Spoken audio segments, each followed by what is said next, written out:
Hello again. Welcome to my studio. This is what I'm going to paint today, but I'm not going to paint it against this dark background. I'm going to put it against a light background, and it is what kind of background you see your subject against that determines your procedure. If I were going to do it against this dark background, I would put the flowers in first and then do the background, because the background color is a more dominant tone than the flowers. What if I put the background in and I would have to bump these beautiful colors against black? All my colors would get dirty. And so there has to be an adaptable procedure that you have according to the background that you see your subject against. So I'm going to spin this around and take this away, and look how different this looks. Entirely different attitude. Now I'm going to spin it, and this is the view that I'm going to take. Oh, how light and happy it looks up against the lighter tone.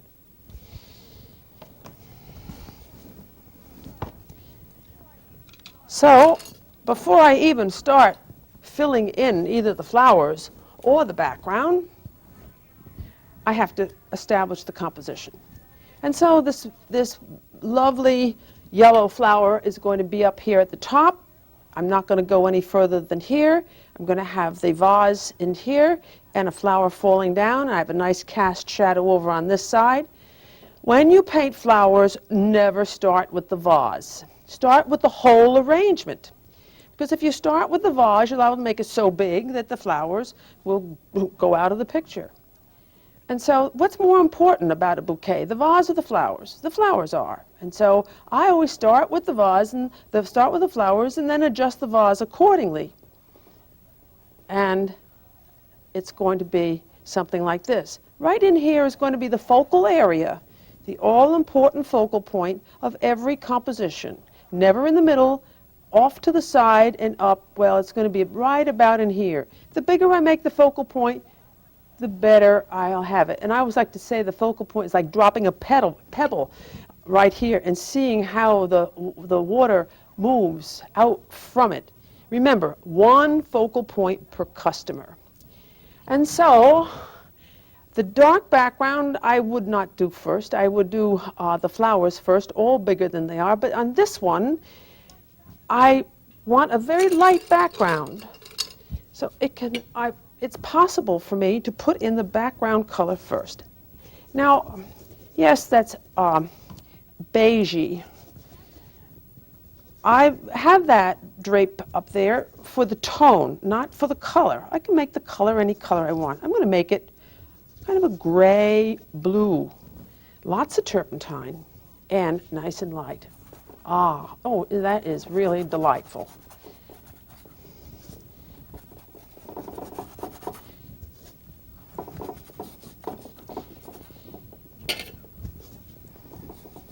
This is always such a fun time in my studio to have flowers to paint. I love to garden. I don't think I like to garden as much as I like to cook. But I do have a little greenhouse right off the dining room, so that there's always something pleasant to look out at, even in the dead of winter.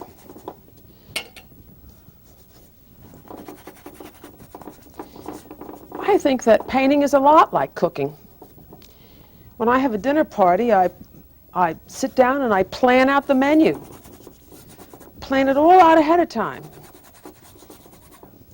And then go about arranging it step by step. And that's how I paint. I don't make it up as I go. Oh yes, I adjust as I go, because, well, if you can't adjust, don't paint, and if you can't adjust, don't cook. Sometimes you have to fix a cake with lovely icing.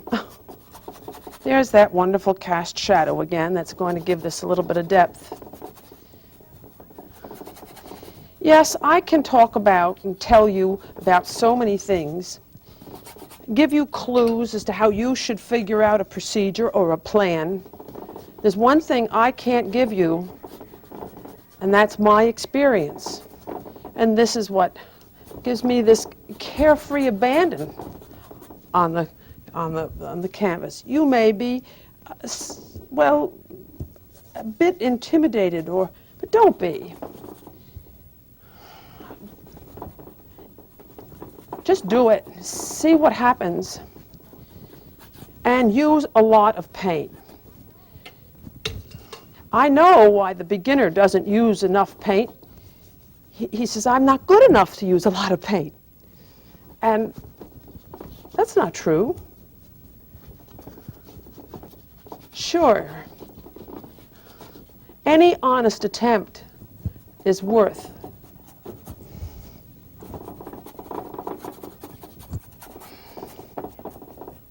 And I can't help but think of the surgeon. You know, when a surgeon is going to do his first operation, he doesn't say, well, I'll use a dull knife because it's my first operation.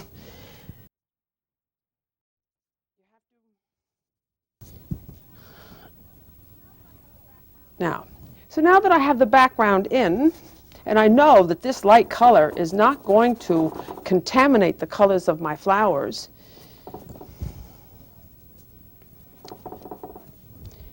I can then start putting in more definition for each flower.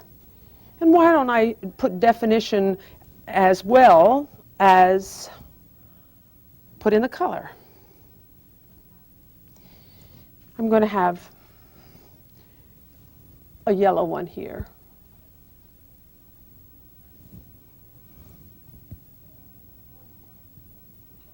Rose-like, and a bud. And a yellow one. And another yellow one.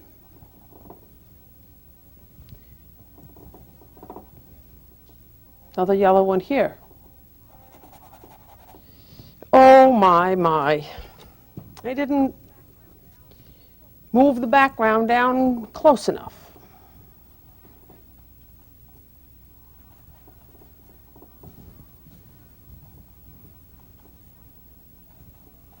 Now I have. And while I fix the background in relation to the flowers, I can be doing the background in better strokes. I filled it in first, but now I'm using strokes, you'll notice, no longer than 1.5 inches, which really do look more atmospheric. And now,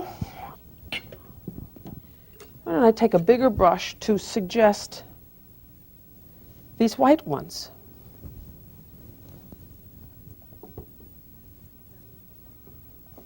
And then there's a lovely pink one here. Peach color, white, orange, and red. Looks like that better than the color I see.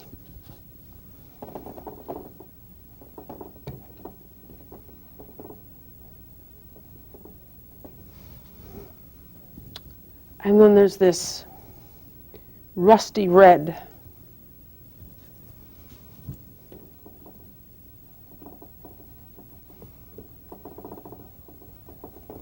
And another rusty red one here. In the final analysis, this is going to be a darker bouquet against a lighter background.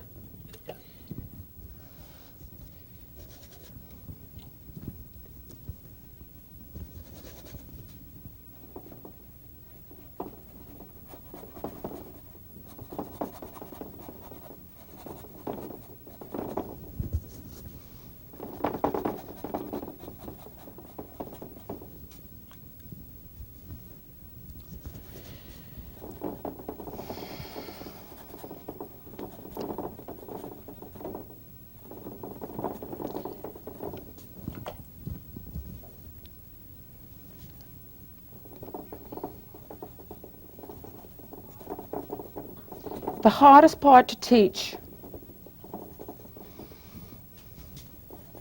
is to make a student realize that he never has a flower on the end of the brush. He only ever has paint. and he's got to manipulate the paint into flowerdom.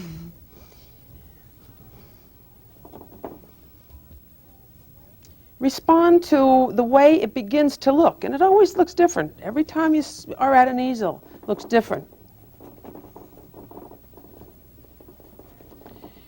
This is, again, that wonderful investment stage, this translating what is over there in simple, basic planes of a pattern of color and tone.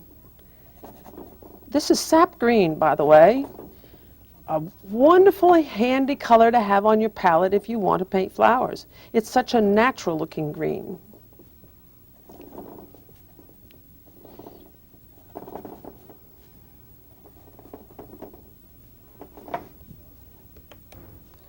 And I have a lovely dark cast shadow falling across this vase.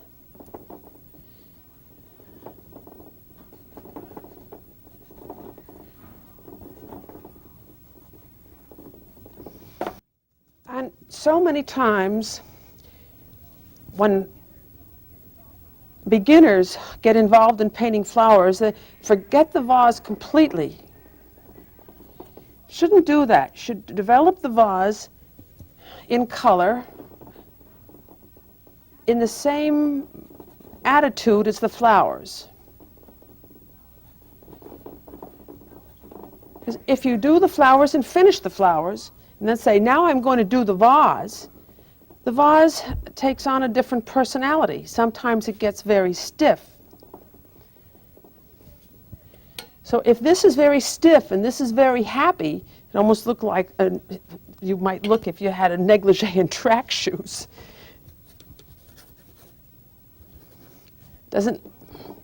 You want to make your canvas well dressed, consistently dressed.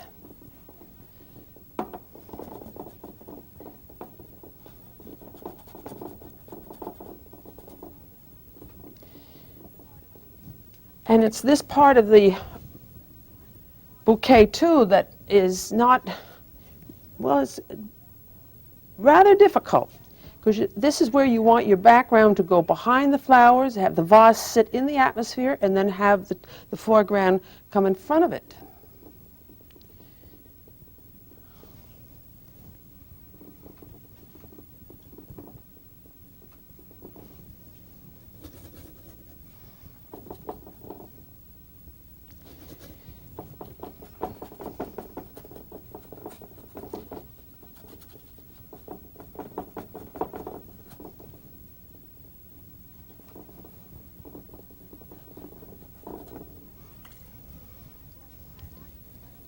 Yes, I put that white flower there. I thought it would be it could casually fall out of a bouquet such as this. This is a casual bouquet. I don't like to see a formal bouquet and all of a sudden stick a flower down here. It has to look as though it's a natural condition. So I'm going to have a lot of dropping stuff down in here to help the foreground be agitated. If this is very smooth, it's so different from the rest. And so I've almost got the canvas covered with the darker bouquet against a lighter background. And I isolated these lovely white daisies right in the middle so I wouldn't have to paint white against light. I contrived that. Made sure that my contrasts were that I had a light tone in here and a light tone in here, sandwiched into darker tone. So let me step back and see what I've got, see what you're looking at. I think that looks kind of exciting. I love the look of paint. But there's some things that I'd like to correct.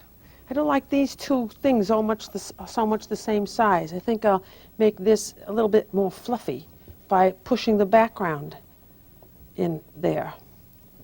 And maybe even making this have an extra little flower here to give it a little bit more of a thrust down this way.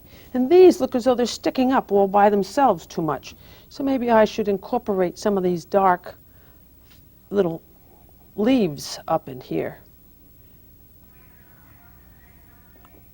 And neaten it up a little bit. I do need more of a little shadow on here. Well, I may show you another way of putting darks in today because this picture suggests it. But before I do the darks, I do always like to dimensionalize my subject matter with light and dark. And in painting flowers, if you mass them in a general tone and add light and dark, of course respecting the flower's shape, you can paint a flower. So these lights are being suggested by that rose, and this light is being suggested by this one. There's some light striking that one. This one's just a little bud.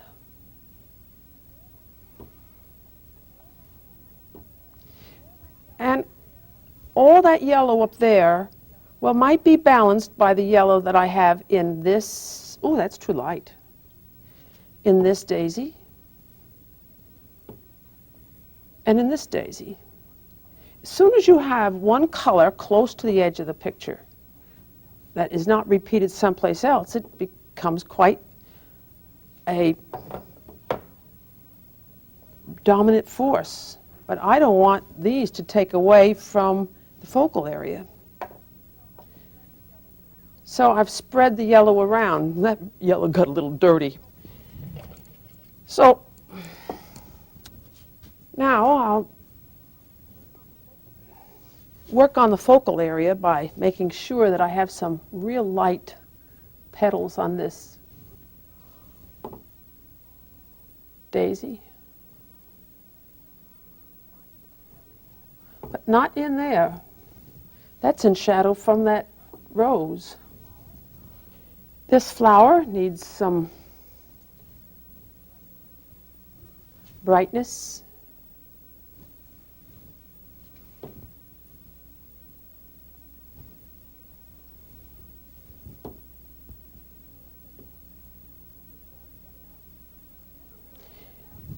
Never worry about getting your colors dirty. If you use this procedure, you won't get dirty color.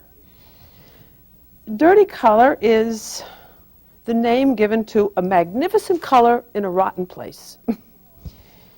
So if you always add lighter tones to light areas and darker tones to dark areas, the tones or colors that you add don't shock each other. They are already in a befitting situation. But as soon as you add darks onto lights and lights onto darks, that's where that muddy condition starts, or how it happens.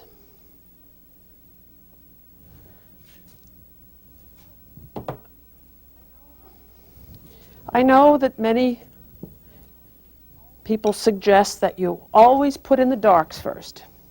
I give you more leeway. Put in the darks first if you think it's handy to put the darks in first. Put the lights in first if you feel as though that's handier. It's like adjusting your way of working.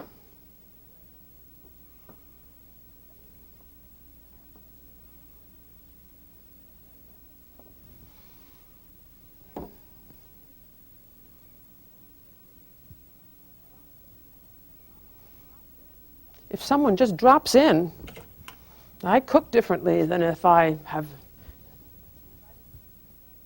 invited the people weeks in advance.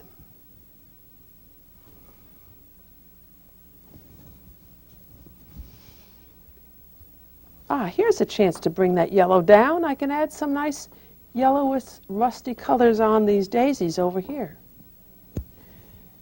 Maybe. Never know until you try it out.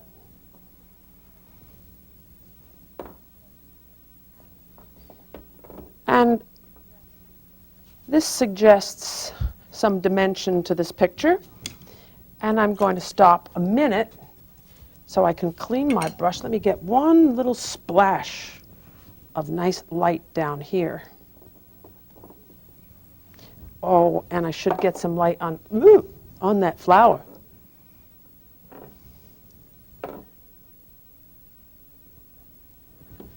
Let me junk up the foreground a bit so I can clean my palette and show you an interesting way to suggest the shadows. In order to just suggest these shadows, I'm going to use calligraphy. It's like drawing. And in order to do that, I have to take a lot of black, get it on my palette here, and juice it up with a lot of turpentine. Maybe you can see how wet and runny that is. I have a very small brush, small round bristlette, and I'm holding it very lightly. Every picture doesn't have to be sandwiched into the same look. You respond to how it looks, and I think that this wild look could use some wild stroking. And so, a little thing to suggest the center and its stem.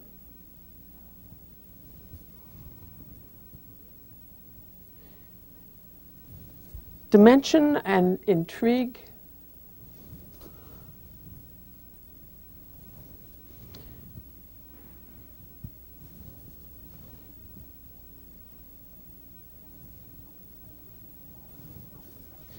I can't help but tell you, while I'm doing this though, that I make sure that the stem comes perpendicular from the center of the flower. The grace in which you attach the stem to a flower contributes to how lovely it might look. And here, just a few little things here. Now, this would be the shadow side, and I'm going to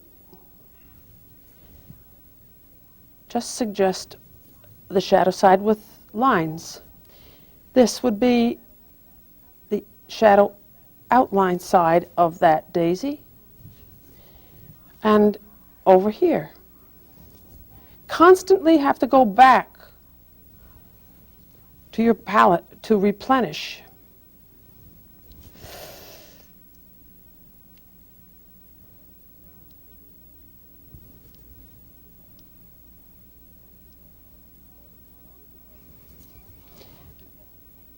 In order to get the paint off of the brush, I'm not just doing this, I'm spinning it as I go to use up the entire amount that I've loaded onto the brush. Whoop! Why'd I go in there?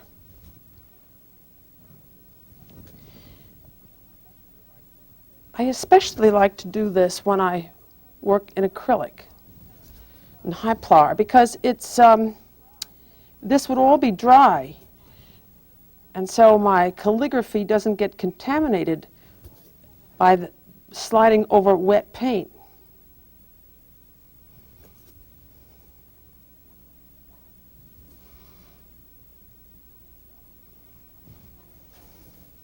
But I adjust.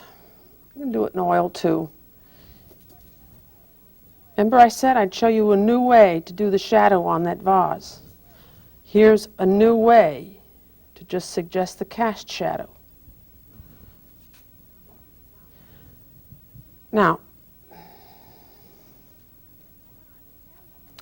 when I began this picture, I remember when I made a hole here and I went like this, I was talking about the focal point of this picture.